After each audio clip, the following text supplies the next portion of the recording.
right. So, as he said, I'm not big boned, I'm just fat. So this is the reality that I needed to deal with as I moved from a place in my life of having a weight problem to really having a pretty serious health issue.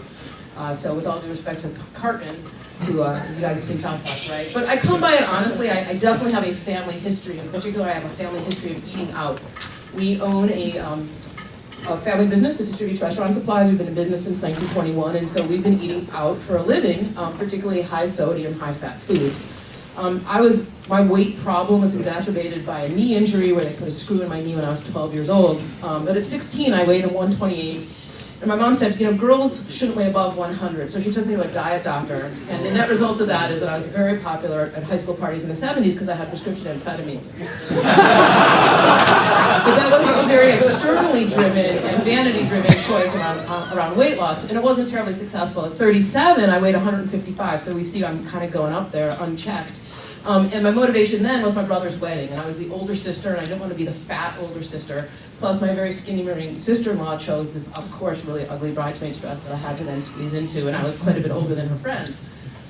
So external motivation was, driving me, and in the meantime, I was kind of wrapped in what I call the bubble of denial. And it was really convenient because lots of people reinforced that, like, oh, you're genetically predisposed, oh, you have a family history, you're at increased risk for, like, none of that seemed terribly serious to me.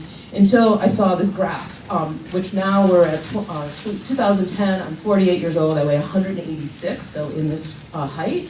My cholesterol was 277, my blood pressure is 152/90, so if you guys know these numbers, that's not very healthy. The 110 is my fasting sugar level, and this was like this hockey stick, like creepy, creepy, creepy, zoom, right? And so my primary care physician said, well, you're basically killing yourself. You do have a family history of heart disease, and you're in a bad way, so what are you going to do?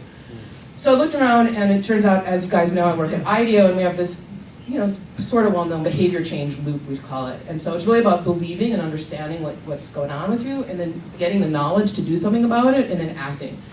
And so my first framework to shift was my belief, which was moving from a notion of vanity to health, moving from on a diet, which is pretty temporary, to making a lifestyle change, and also thinking, oh, well, someday, right? Well, now we're talking about almost like 20, 30 years, so when someday? Someday was now.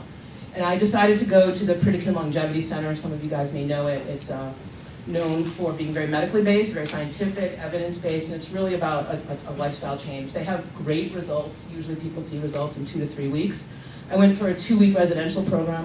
I also chose it because it's really data-focused, particularly actionable data. Now, in terms of quantified self, they make it easy because they quantify the hell out of you all day long, every day. So the first day there at 5 in the morning, I'm getting blood work.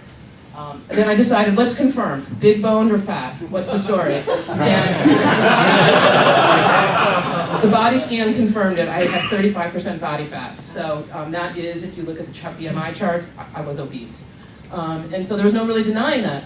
The other thing I started to do as I moved into this no phase was, like, they have all these classes all day long. Also, you do about 40 hours of classes in about 2 weeks. One of them is about hunger cues. And so often socially we say, oh, maybe I should eat now because I'll be hungry later. Well, guess what? That's how hunger works. You'll always be hungry later. So only eat when you're actually hungry. And then what should you eat? Well, what they call low-calorie density foods that are very satisfying or have high satiety. This is a fishbowl that's about the size of your stomach. If you put a 100-calorie snack pack in there, goldfish, Oreos, M&Ms, you're not very full. And so you put 5 or 6 of those in there, and then you start to fill up, and now you've got pretty high-calorie snack. But if you put in low-calorie density foods, you can see that those are going to fill those bowls up a lot faster. So you can eat quite a bit of low-calorie, high-density food.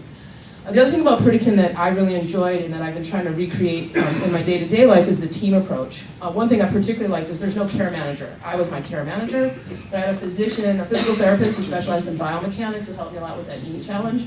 Whoops, I'm missing my slide. So acting.